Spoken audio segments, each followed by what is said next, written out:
Over a week ago, my dad and I began a journey we'd talked about for quite some time. 2 weeks overlanding through the Colorado Rockies in the peak of fall. We spent many days getting familiar with the trails and enjoying the insane views, all while learning how to use our time well.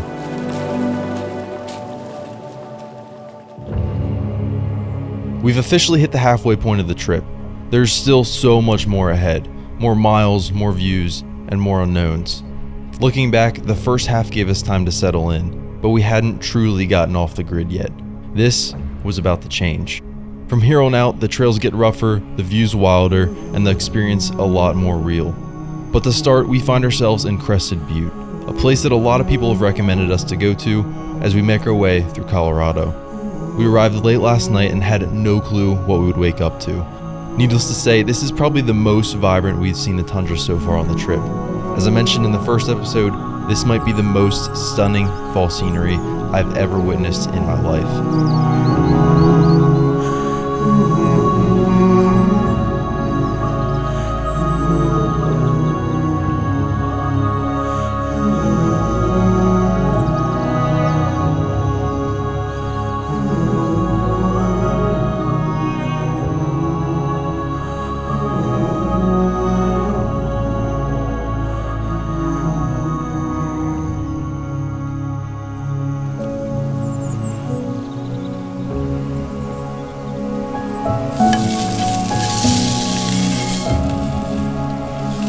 We arrived pretty late here at Crested Butte last night, and it was a Saturday night. It was absolutely packed, and we could not find a good camp spot, so we ended up just parking in a big area with a bunch of people just camping. It was like a big group spot with just random people everywhere. So that's what we ended up doing. So yeah, needless to say, it was a little bit of a long night trying to find a camp spot and then deciding on that. But we woke up this morning, drove up here, and we're about to do Paradise Divide, and so far it is absolutely beautiful. The tundra up here is just incredible. The colors are wild, and I'm so excited to just drive this route, and we're gonna end up camping on this route tonight. So the night shouldn't be too long of a day. We might do a side trail or two, but otherwise this is a great spot for the halfway point of the trip. It's just incredible how much you can see and all the colors that are here. It's just something I've never seen.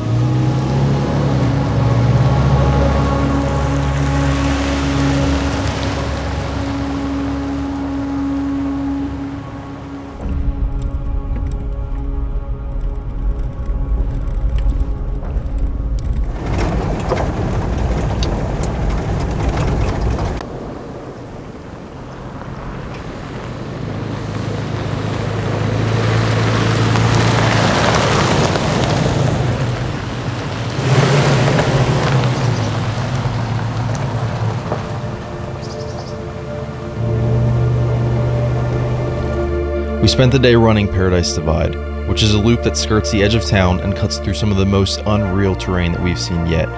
The trail was in good shape, but the traffic reminded us that we weren't the only ones chasing fall color.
So we are in the town of Crested Butte right now, and it is beautiful, but I am excited to get off the road again. We just took a little stop for lunch.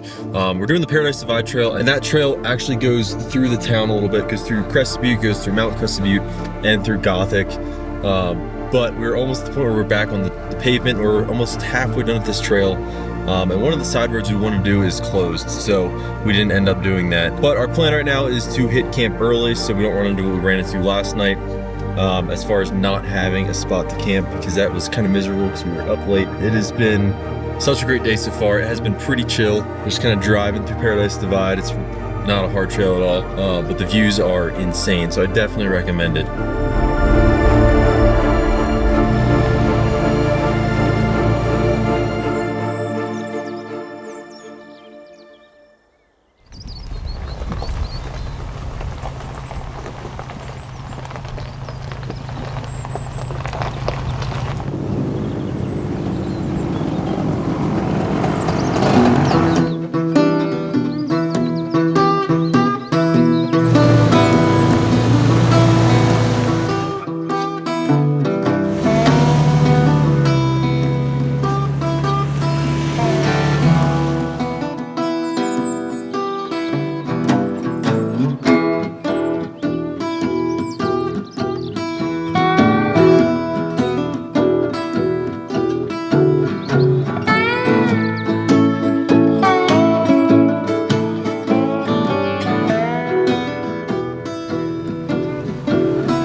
Back to where we had breakfast that morning, we already had a spot in mind for camp. We'd scouted the area earlier and found a few sites up on a ridge with an unbelievable view of the valley below. Luckily, by the time we rolled in, at least one of them was still open for the evening.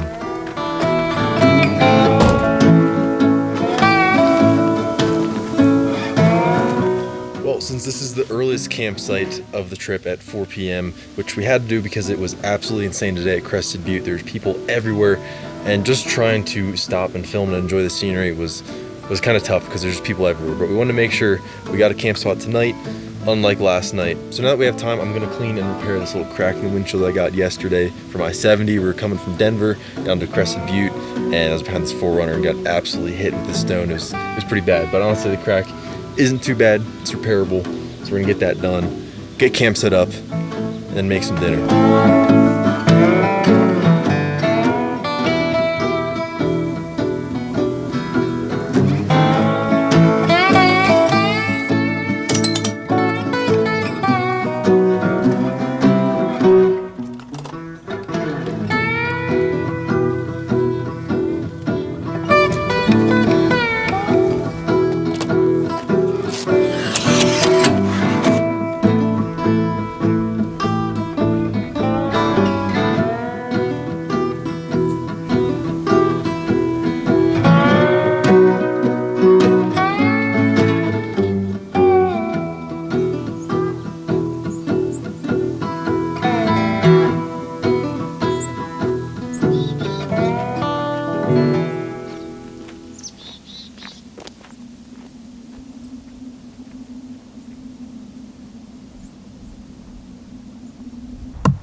I think by far my two favorite things that I added onto the FJ in the past, I don't know, 6-7 months is this drawer system and this fridge. So this drawer system is an air down gear up, 60% seat delete, so you can actually sleep on top, but you still have this 40% space over here to do whatever you want, which I had opted to do a fridge.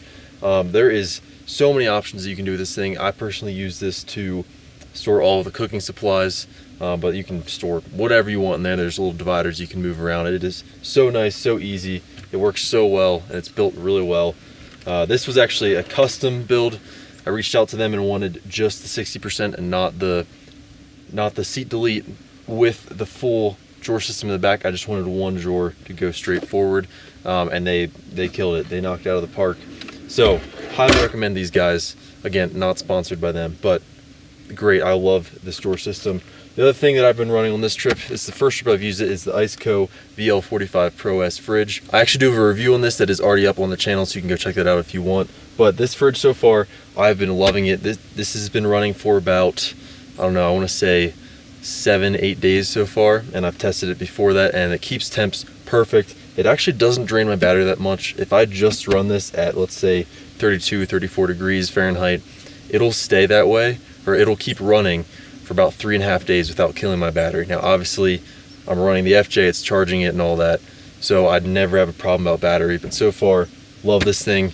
If you are interested in checking it out, go check out my other video to see my full opinion on it.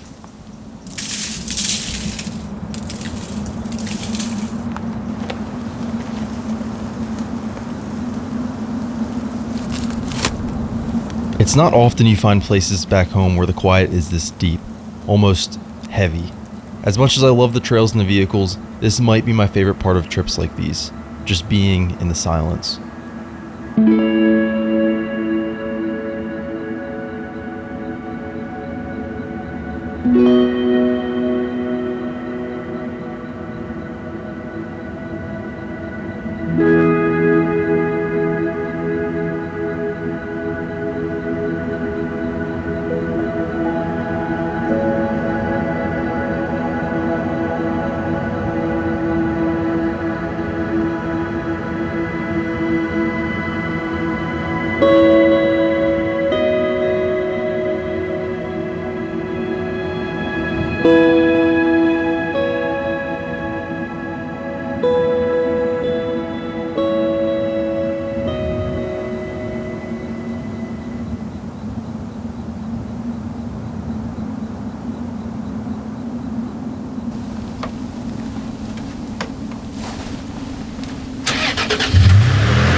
We had a long day ahead.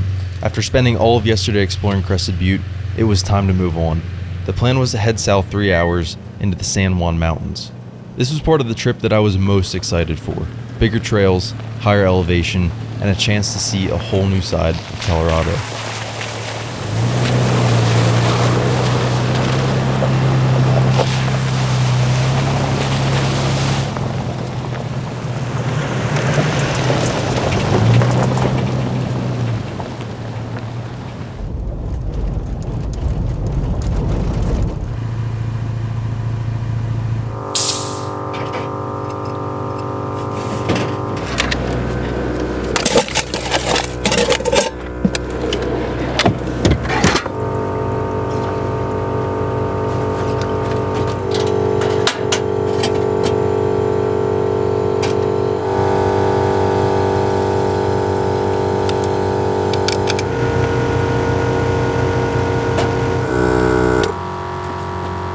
Kind of in this part of the San Juans, you might want to just skip a campsite here and just do this part.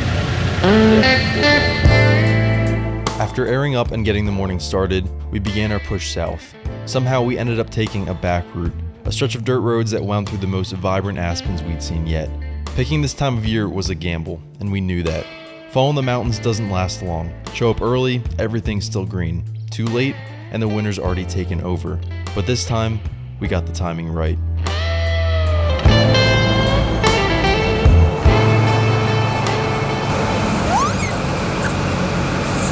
Alright, so we just stopped for gas and I hopped out to fill up. I noticed this like leaking sound.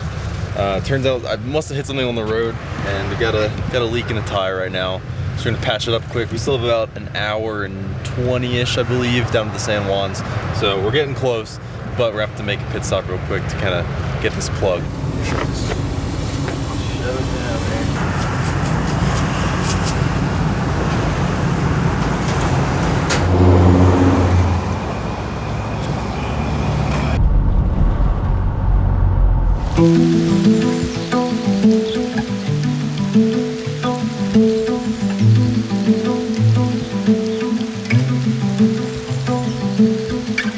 This is Yankee Boy Basin right outside of Ouray, Colorado, a place that yet again was home to many different mining operations and towns back in the day. Life up here wasn't easy, winters were brutal, and avalanches were constant threats, but the lure of silver kept people coming, and the remnants of that history still echo through the mountains today. Our goal is to make it to the top of the basin and experience the tundra and the San Juans for the first time.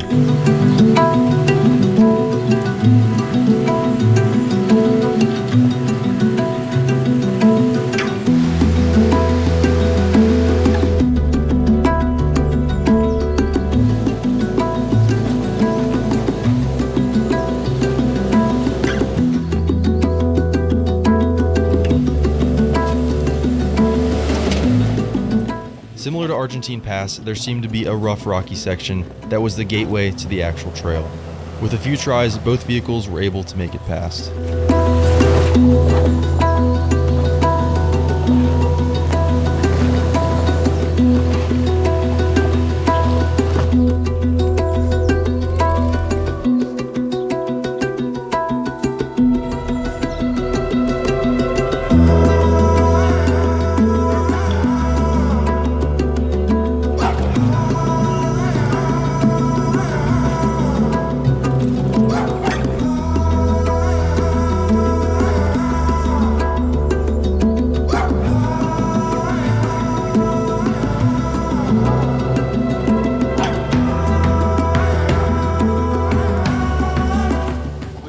Spot and ultimately decided Tacoma probably shouldn't go up.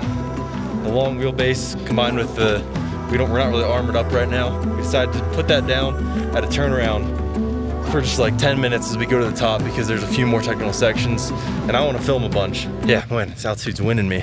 So that's kind of the update. This is a 4, but it's like, holy crap. It's a little bit technical. So it's fun stuff, but we're gonna try to make it to the top because we have to make it down so we can find camp.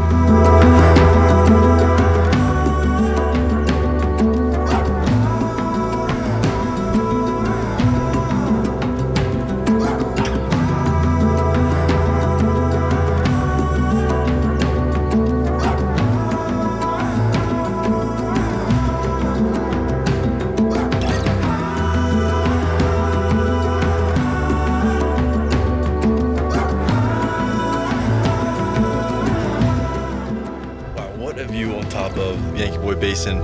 I absolutely love the tundra alpine look. It just looks amazing, and in the fall it's just even better with all the oranges and reds. This is not as vibrant as some of the ones we saw, but it is still incredible how much you can see. But I'm gonna drive back down. We're gonna get down to the Tacoma and we're gonna both get down and try to find camp tonight. We're not exactly sure where we're camping, but man, this was 100% worth the view, even though it took a little bit of time coming up. Yep.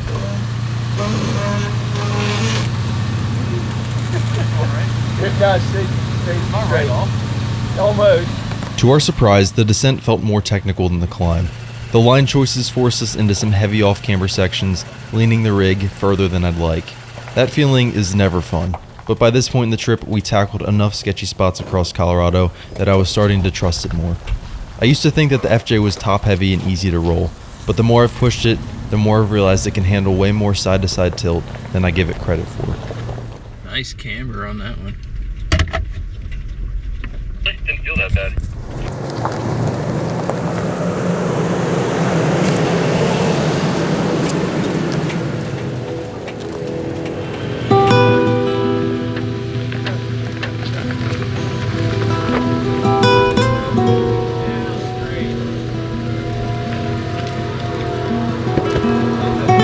Now this section coming back down we knew was going to be rough, but I'm not sure I expected it to be this bad. I've never had a tire that far off the ground before in a vehicle, and it was an experience to say the least.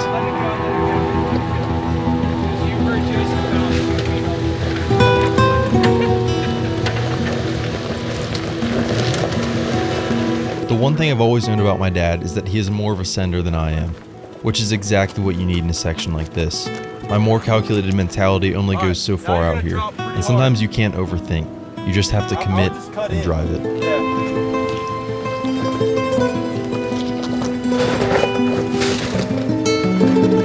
I didn't see what you were up, but you must have been up pretty high.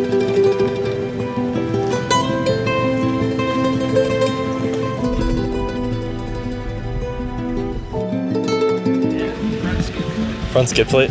Perfect. Wait, so what happened? Because all I heard is a bang. Oh, you heard it? Yeah. Good thing, But- it was heavy. It just caught the skid plate right here. Add another. Oh yeah. That was perfect. Nice. Right? That did its job.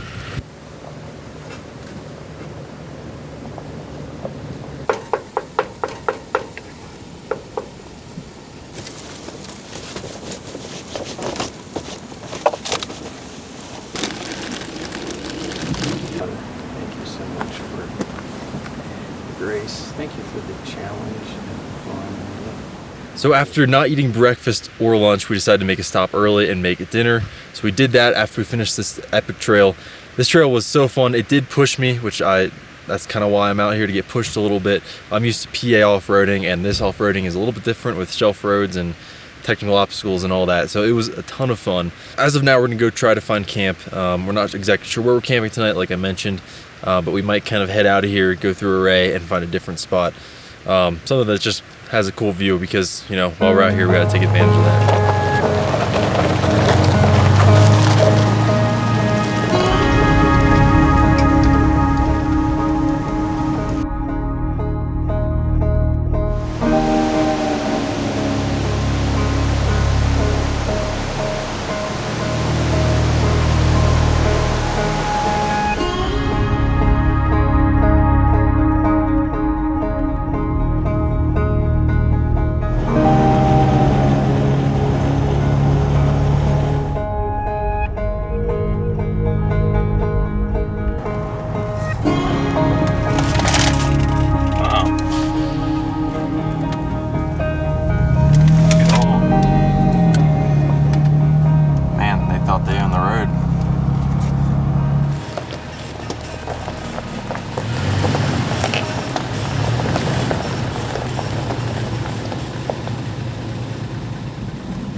So we rolled into camp pretty late last night. We ended up finding this little camping area because that was the best spot close by. And we actually drove a mile up the road to Ophir Pass. That's where we're at right now.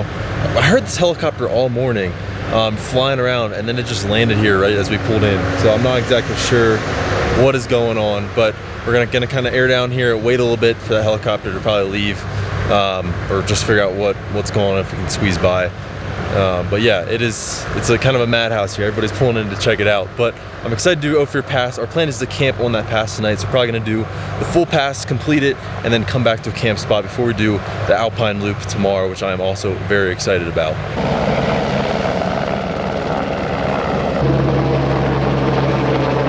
Man, that was really cool. So thanks for being a part of that. I wouldn't have felt like you were excited about it. I'd probably just try to cut that short, but that was really awesome. Thanks. Yeah, it's cool to see somebody that open and willing to talk. I was hoping that when we were out here we'd get to meet somebody cool, because not all the time do we make time for that. That's cool. Yeah, that was the thing I really appreciated. I could feel from you that you were actually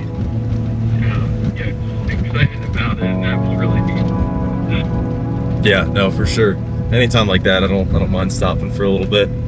While we waited for the helicopter to lift off, we ended up talking with the local who was getting ready for a trail run. What started as small talk turned into one of those rare, honest conversations about life, family, beliefs, the outdoors, everything. It's one of those moments I won't ever forget. And that is the one thing I miss out on a lot on these trips. Honest conversations with the people that we come across. Yeah, man. I mean, when you can appreciate that it's God who created it, that makes a difference too. I just can't imagine some of these guys just chasing this stuff all the time. And it's like it would never quite fill that void, I think. Even no matter how beautiful it is, it comes to an end. And even after a while, you can kind of get immune to it. Like, you're just in a beautiful place. You don't even realize it anymore. Yeah, I always thought that, because like even when I'm out here, like you look at the stuff, it's like, wow, it's beautiful. But I feel like after a good month of this, I'd be like, okay, like what's next? Like it's cool, but whatever. Yeah, it's like, I think you asked that question early on, that you wonder if people out here ever get tired of it. It's like, I think probably not get tired of it, but they just kind of forget that, wow, this is just absolutely amazing.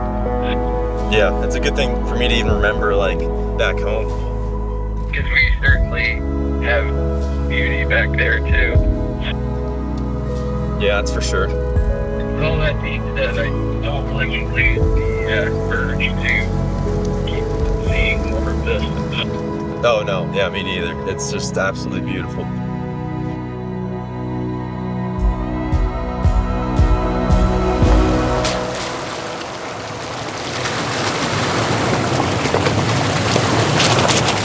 It is so easy to get caught up in the views, and yet they are incredible out here. But moments like that conversation remind me that this trip is about more than just the scenery.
As the day was coming to a close, we rolled into Alta Lakes, a quiet alpine basin tucked deep into the mountains. The lake sat still, surrounded by towering peaks that caught the light of day just right. We arrived earlier than usual and decided to spend the rest of the afternoon checking up on the vehicles and resting.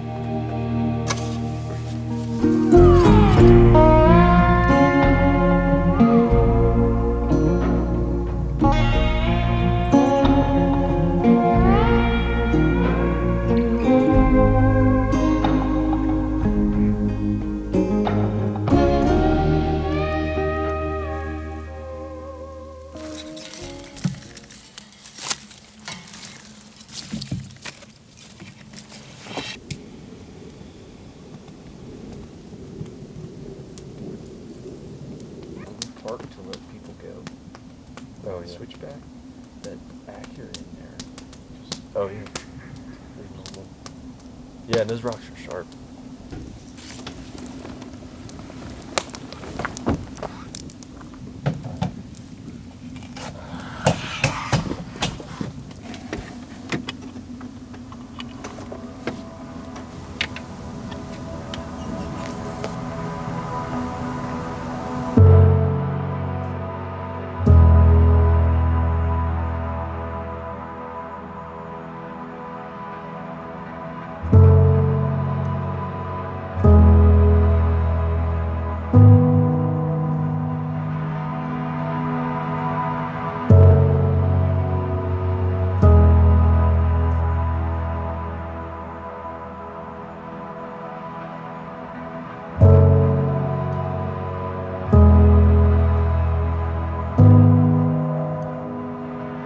So this is definitely a very busy area. This is a Tuesday, and today the Ophir Pass was packed. The campsites tonight are packed, but it is still such a beautiful area. I will say that today's route was actually not that bad at all. I thought it'd be kind of a longer day. But we ended up doing the pass, finding this camp spot, and just kind of deciding to end up here. And we still have 2 more days to explore the area. We're actually gonna do the alpine loop tomorrow. We're starting tomorrow. That's kind of a high elevation route through the San Juans. And so far, this is peak color. We're actually starting to get slightly past peak color, so we nailed it on time as this is coming to the end of our 2-week journey. And I'm so excited to kind of see more of the scenery over the next 2 days. Not too excited to head home, but so far it's been awesome. So as far as tonight goes, we're gonna make some food, you know, do the usual thing, make campfire, make some food, and get to bed early because we want to get down this trail early tomorrow morning because we have an hour-and-a-half drive over to the trail we want to start.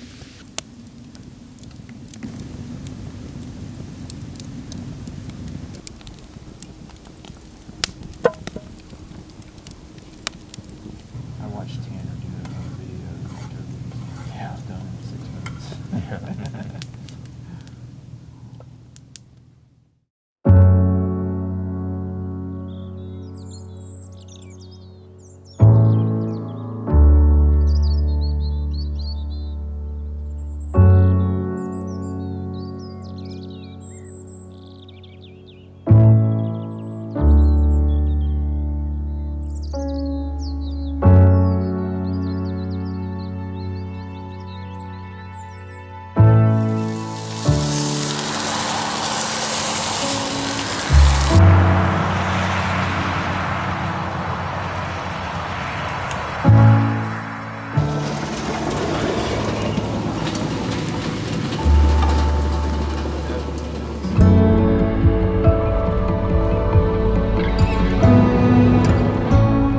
Okay, we just made it to the trailhead at Hurricane Pass and Corkscrew Gulch.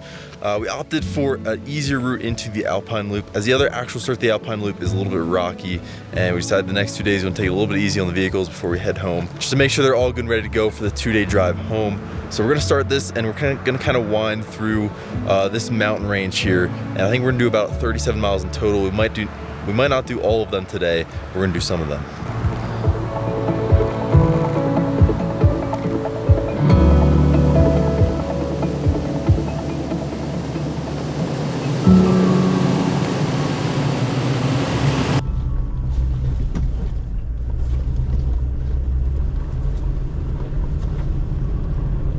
This is what we came for. A remote drive on our way to get into the Alpine, right through the heart of the San Juans. Some of the best views Colorado has to offer are out here, miles from anywhere. We didn't know exactly what to expect or even where we'd end up camping for the night, but that's just part of the experience.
It's hard to believe that in just 2 days we'd be heading back east, back through the flatlands of Kansas, leaving the mountains behind.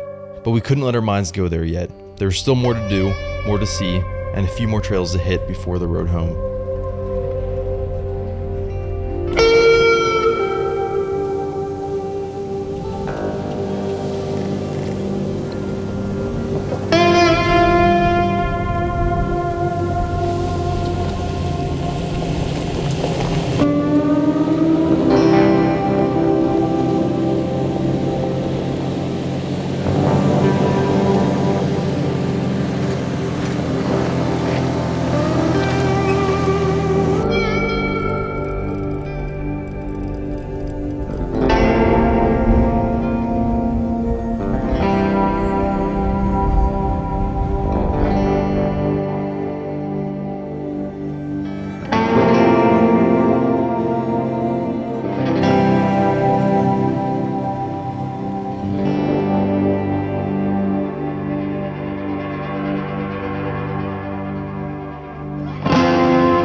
Seriously.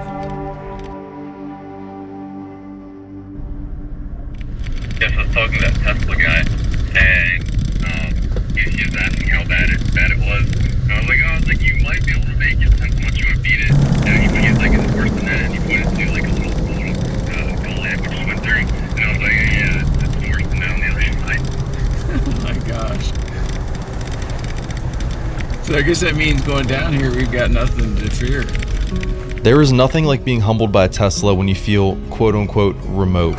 While I value having what I need to be prepared, there's something to be said for taking what you have and getting where you can.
If you would have told me that people lived here in the 1800s, I wouldn't have believed you, but they did. At its peak, Animas Forks was home to around 450 people, a fully functioning town at over 11,000 feet. It had cabins, saloons, a general store, and even its own newspaper. Walking through what's left of it today feels very surreal. Sagging timber walls, rusted hardware, and doorways that led to nowhere. It's like time just stopped. It's wild to think that people actually lived here above 11,000 feet in the 1800s. It's just insane. A lot of this stuff is not touched too. It's amazing. It's crazy. They were built in the 1870s. Wow. And now, I mean, I would assume it's the same wood.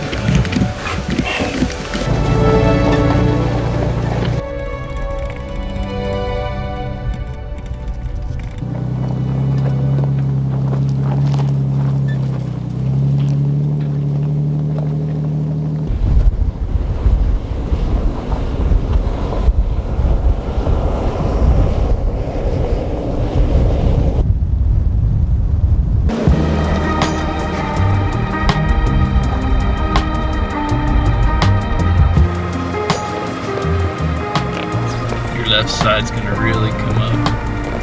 Now you're about on top now. Now your right wheel's gonna drop a little bit. There you're good. Leaving all my worries, I prepare for something new. Whatever it was that held me back, I'm sure it wasn't true. Holding on too long and unresolved questions hold you down. What could have been a friendly smile has turned into a frown. I'm moving on and on, on and on. I'm moving on and on, on and on. I'm driving in my car, the road is long and full of dust. The landscape changes around me, on and on, I feel I'm lost. Whatever happened to me, happened for my highest good. I read that in so many books, now it's almost understood. I'm moving on and on.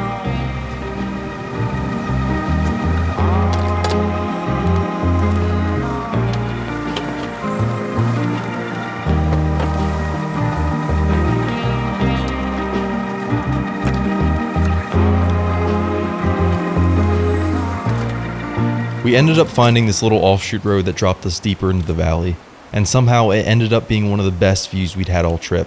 Tucked below the peaks, it ended up being a perfect place to spend our second to last night in Colorado.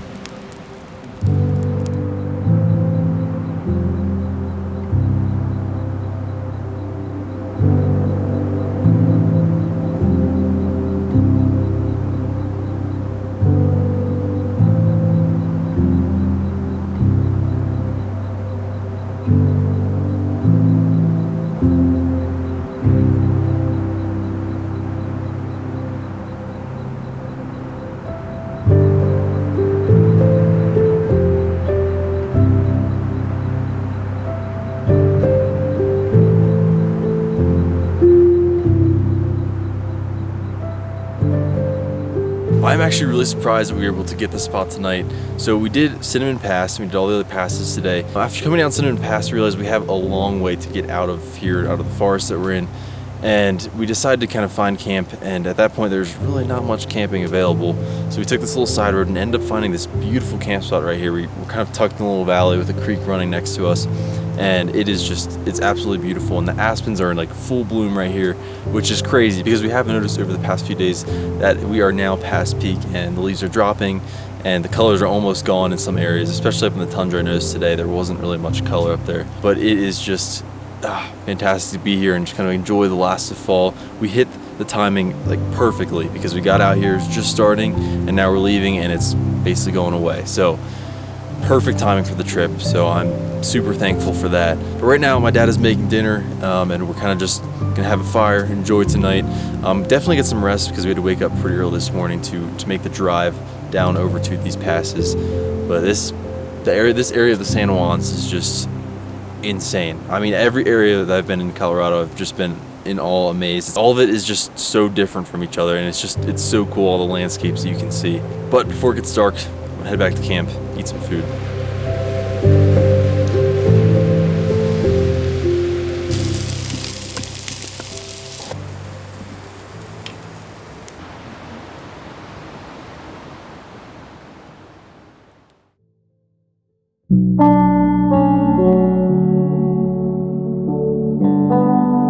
Just by looking at these vehicles, you could tell that they'd been used hard over the past 2 weeks. Mud caked everything and fresh scratches ran down the sides. The rigs had been through rough climbs, deep ruts, and rocky descents. Nothing showroom about them anymore, just honest signs of what they were built for. Every layer of dust told a story of the miles we'd covered and the places we'd seen. But it's not very common.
Today, the plan was to push east to get us closer to home for tomorrow's long drive. The campsite tonight was completely different from anything we had done over the past 2 weeks, and we were excited to get there. But before hitting the road, we wanted to do a final check on the vehicles. Man, I did gash this thing pretty hard, that skid plate. It looks like it might have hit it in the back too a little bit. I hit a rock this morning. Oh, did you? Yeah, this thing did pretty well. Any lockers or... Yeah. Yeah, some of those hills, I'm surprised you made it up. Yeah. Without 8-track or lockers or anything. Yeah. Now, you punched it. I was pretty soft with mine. And I think what helped it too is it was pretty heavy. True. That is true. Running pretty heavy.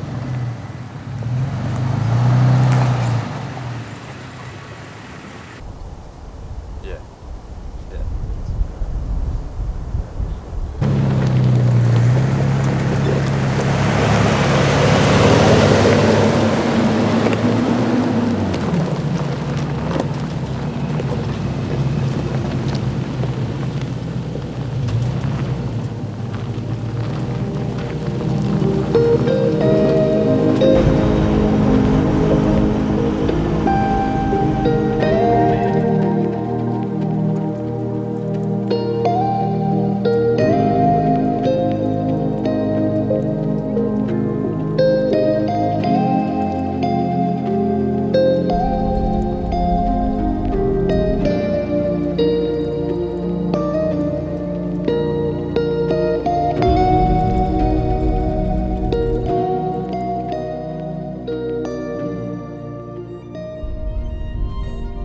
We left the high elevation behind for something different tonight. We arrived to Rio Grande National Forest to find a camp spot that was very intriguing online.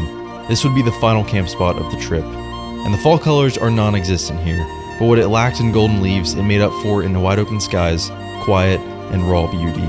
A brand new terrain to end the journey. Simple, calm, and exactly what we needed.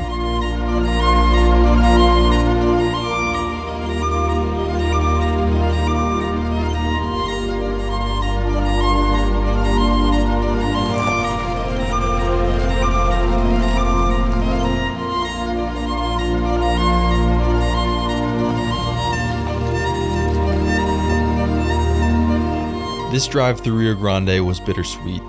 We felt as if we got to do much of what we set out for, but at the same time, sad to leave. We saw a lot and were incredibly thankful we could take 2 weeks to do it. But truthfully, we were also ready to head home and get back to real life. But for tonight, we had one more stop, a final camp at Natural Arch. It's a quiet spot in the middle of nowhere, and somehow it felt like the perfect place to end the journey.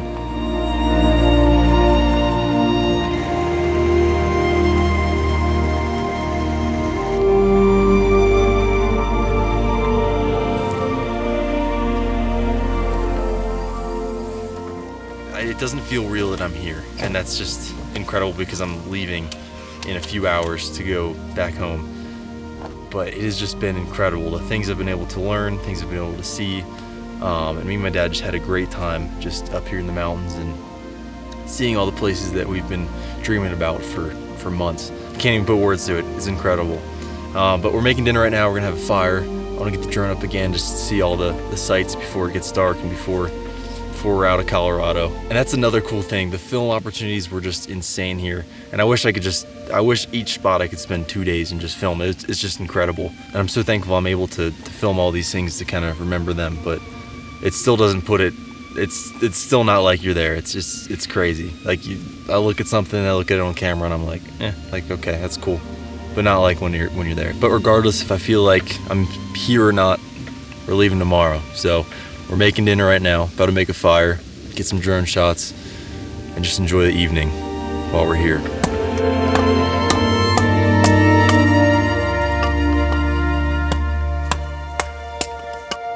So next year,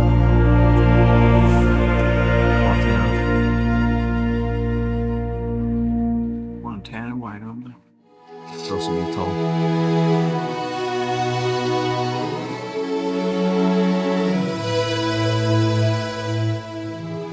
I have no clue where we might end up in the coming years. We have a lot of places in mind and just need to find the time. Anywhere that my dad and I go is always a blast. Time together out here is something I would never want to trade.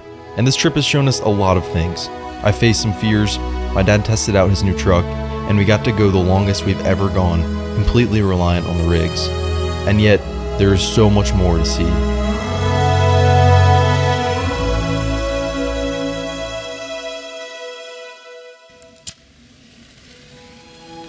Taking the time is hard, but it can be used for great things that are much more meaningful than just a fun time.